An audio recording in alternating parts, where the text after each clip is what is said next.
Yo, hey, what up, y'all? It's hot. What's up, man? Welcome back to my channel. And if you not already subscribed to my channel, man, subscribe to my channel, man. I'm on the road to 1,000. I'm on the road to 1,000 subscribers. Help me get to 1,000 subscribers, y'all. For real, let's do it. Let's go. All right, listen though. Hey, I went to see the movie Elvis last night. And that was a real good movie, y'all. I don't know if y'all like movies. I love autobiographies and I love documentaries. So I'm like, man, Elvis out, let me go check it out. I checked it out. So here's my review on it. First, I'm gonna say I've never searched or Googled a Elvis song. However, I like, his look. Like, he don't like the Beatles. I'm not into they look. Elvis, I like that look. Like, he cool, he cold, he swagged out. But I like his look, you know what I'm saying? Now I'm gonna say this. Man, the sun kinda in our way, but it's cool. Listen, alright, so me knowing of Elvis coming up in the world, I always heard that Elvis stole from the black people. He stole the sound, he stole the moves. I was gonna say swag, but I can't say that. I'm gonna tell you why. But I heard that I heard this on the movies. I heard this from word of mouth. I heard this from around the way that Elvis stole people's sound and the look. Alright, cool. I heard that. Never thought too much about it until today. Until I was watching the movie. So I'm at the movies last night, and I'm watching this movie and I'm learning about Elvis. Now, the movie was so cold. Now, I never searched Elvis. I never searched his music to listen to it and rock to it. But I did search him to look at his interviews and, you know what I'm saying, to get a feel for his life, because I just like autobiographies and documentaries and shit. And he's a big time guy.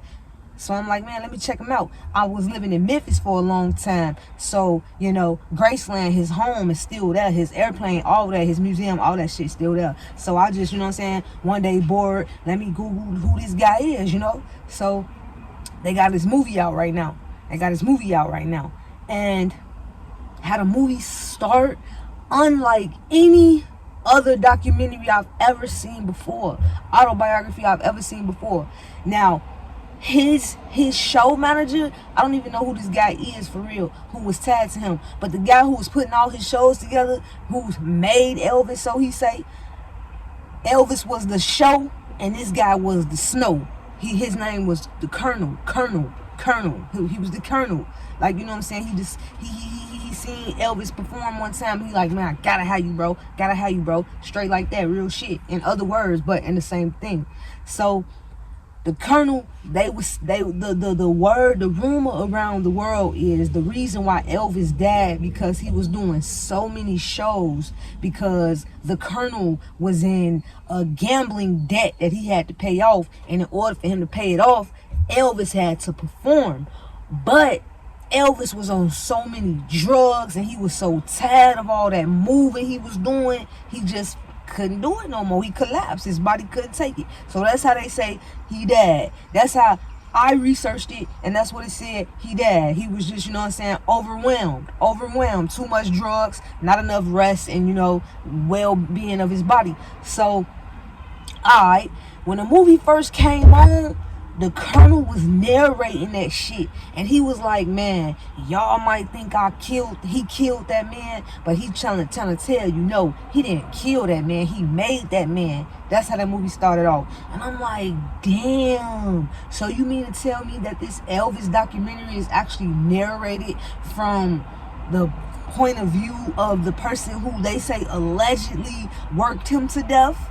That's for starters. I'm like, damn, this is finna be good. It was a 2-hour and 40-minute movie. I was telling folks I'm finna go see this. They like, man, I can't sit through this shit. I'm like, man, I just want to see it.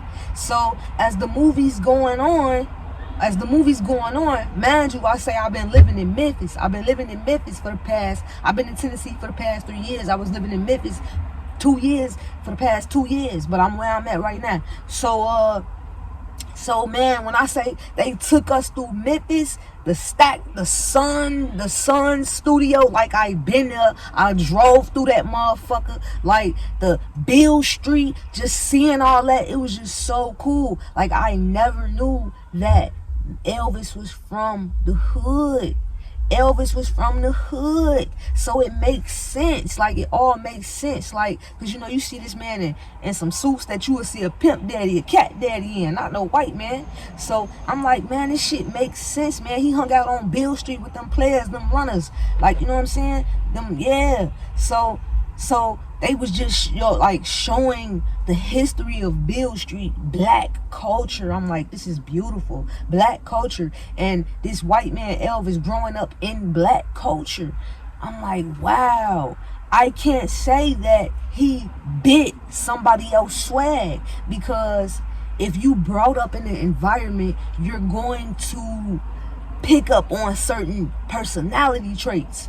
And they had the movie, it started off by, I can't give y'all the movie. I'm not going to give y'all the movie. I'm going to give y'all a review just enough for y'all to be in tune with it, entertained about it. Alright, so look. In the beginning of the movie, he already was in the hood.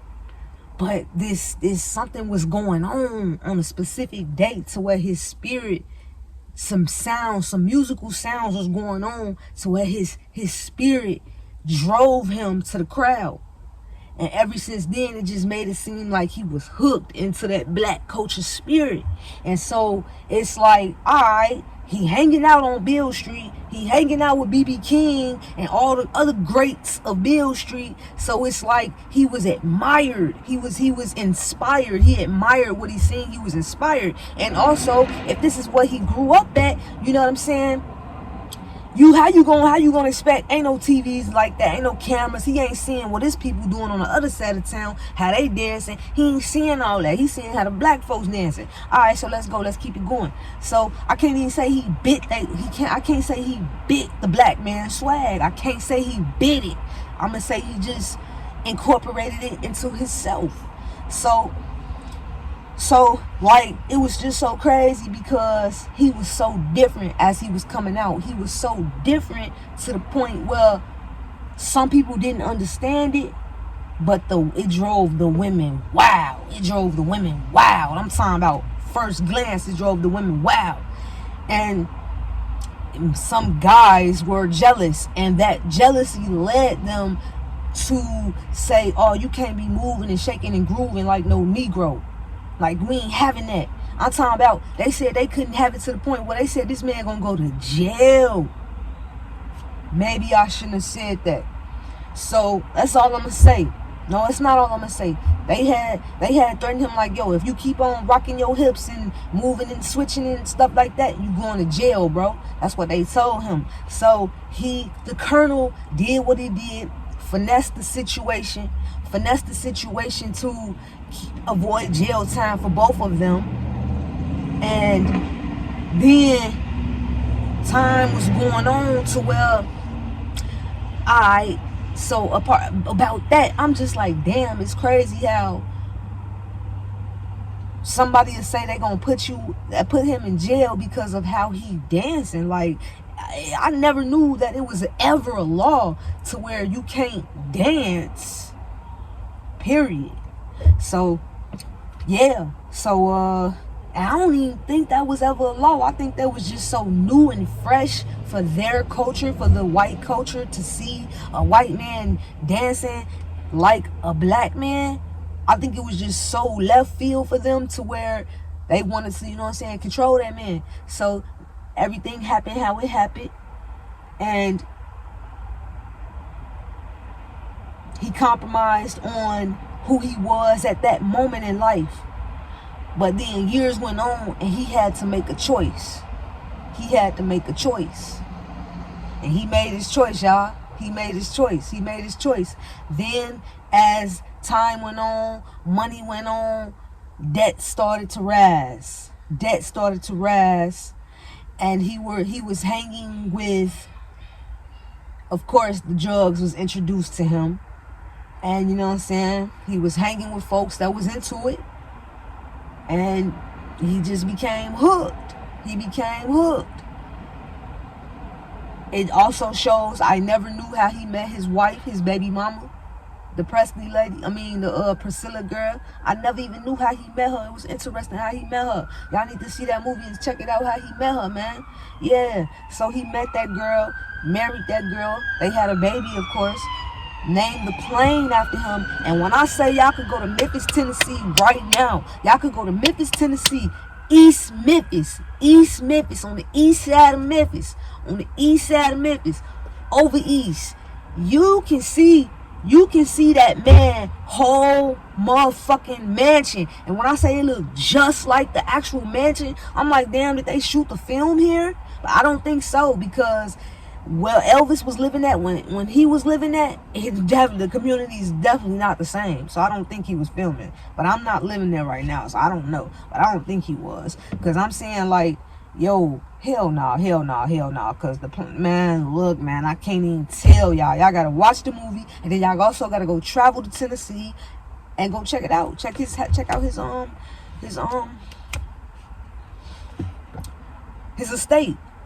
Check out his estate. And I wonder if anyone is his daughter alive? Is his daughter in charge of his estate? I don't know. Y'all Google that for yourself, and I'm gonna do it for me. But yeah, man, that was a good movie, man. And we know how he died, but it just showed us like his life. Like, we got to see the Temptations, we got to see the Jackson 5, we got to see the Bobby Brown story, the Whitney Houston, New Edition, TLC. We got to see all that. But Elvis is also a legend in his own way. And to see his life, it was pretty cool. So, yeah, man. I hope y'all enjoyed this review. I am not trying to give the movie away, so I'm not trying to tell y'all everything that happened in the movie. But I will say, Elvis had to stand for something. Elvis had to make a choice. Elvis had to make a choice in who he wanted to be and what he wanted to stand for. And I'm going to leave y'all with that. But if you like this video, if you enjoyed my review, hit the like button, comment if you've seen it. If you haven't, subscribe, watch all my other videos, share that shit, and come back. Yeah.